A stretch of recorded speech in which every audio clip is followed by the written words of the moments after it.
Hey guys, I want to welcome you back to the channel. So we got a new build going on. We are building this guy right here, the 87 Cobra convertible. Yes. So this is still sealed, so we're going to open this guy up real quick. I'm hoping the shine, the glare is not going to be on the light. So I'm kind of keeping it off to the side a little bit. If I can, hopefully.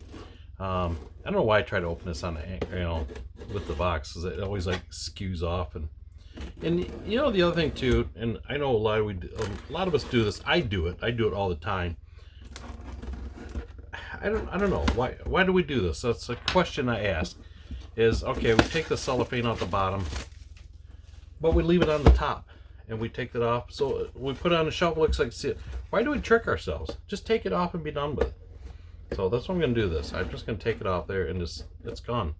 I do this on every one out, and I'll look through it and I'm like, oh, that's a still sealed kit. And I'm like, oh, that's already opened.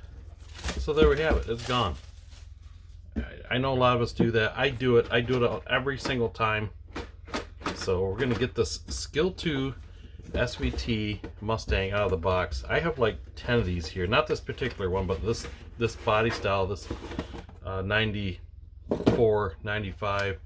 I have like a lot of them here. So we're just gonna do it this way. Dump it out, and we'll see what we got.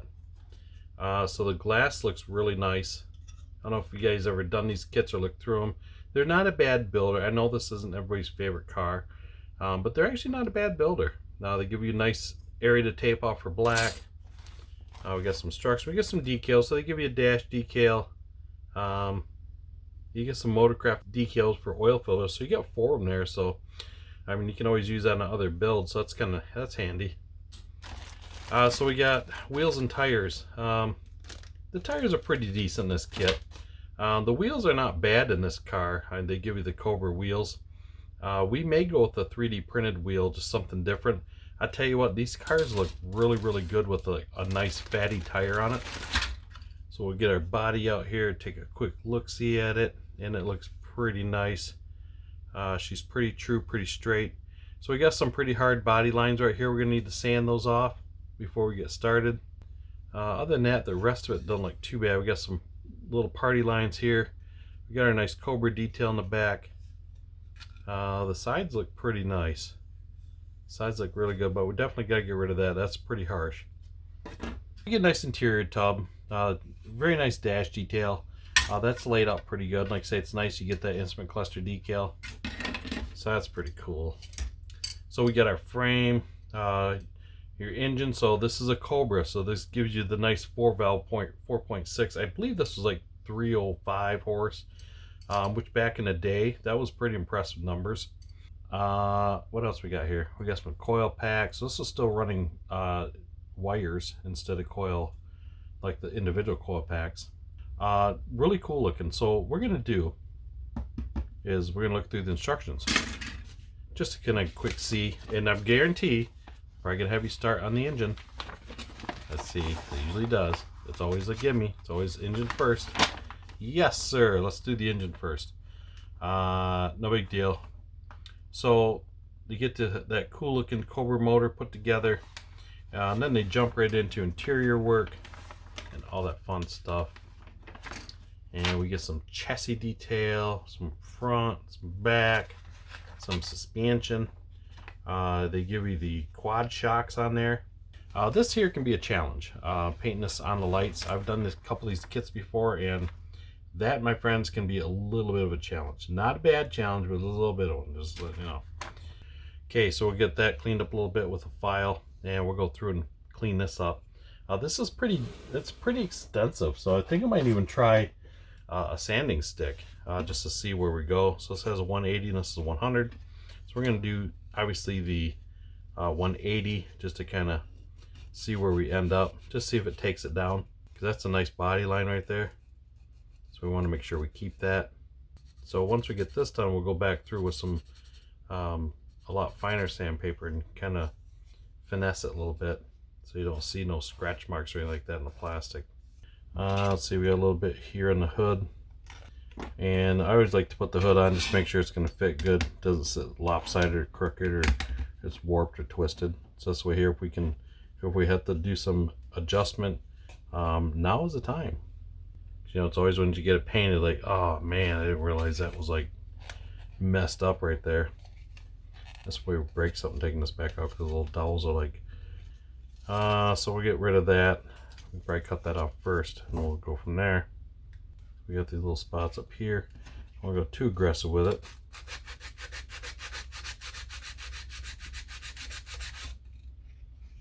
It's pretty good. Same over here, and we should be ready to go.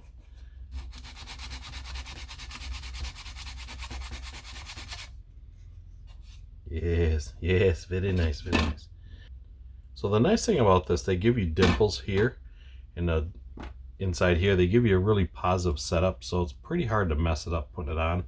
So I know a lot of times they give you a spoiler or a park bench for the back, whatever you want to call it, and they never give you anything to guide it with. It's just something that, you know, like it goes here somewhere. This here, pretty positive. I mean, at least it's a nice fit. It actually will fit on there on its own without anything else, so that's nice. All right, guys, so we got this wet sanded down. So what I did is I wet sanded the whole body, went over the whole thing, took it in the house and washed. So I started out with 1000 around here, because if you start with something kind of lighter, you're going to be there all day. So did some 1000. I went that route. After I went to that, did some 2500 and all that good stuff. So I painted some stuff for my wife tonight, and it's on my finger now. It's coming off on everything. It's awesome. So now I start with some 2500. So I take the paper and I just cut it off. So when I do, this is obviously 1000, but if I was going to reuse it, because I kind of killed that, I like to take a Sharpie, like to write what the grid is, because sometimes you cut this, say cut it here, and you only use it for a little bit and you want to put it back in your drawer. I have no idea what that is, so I just write that on the Sharpie. Kind of saves the hassle and aggravation later on in life. So now we got this washed off. You know, there's still that out there, you know, do we wash it, do we don't wash it, you know, just, that's up to you. I mean, I hear people say that these new models, they don't need to be washed. But for me, why take the chance? Because I know like a Mobius model, those still have a lot of that weird grease on there. So, I mean, it doesn't take that long. Plus it gets all that fine imperfection, dirt and dust off in it. And I just think it's a better deal. So this way here, you get a nice, clean, smooth slate to start with. Versus something that's got a little bit of debris on there from sanding it. So I'm not going to primer this. We're going to just start right out with silver paint. So my new thing is I'm going to try not to mix paint over here because I ruin a lot of mats with paint. So I'm going to turn that into the paint mixing side of things over there and get things rolling.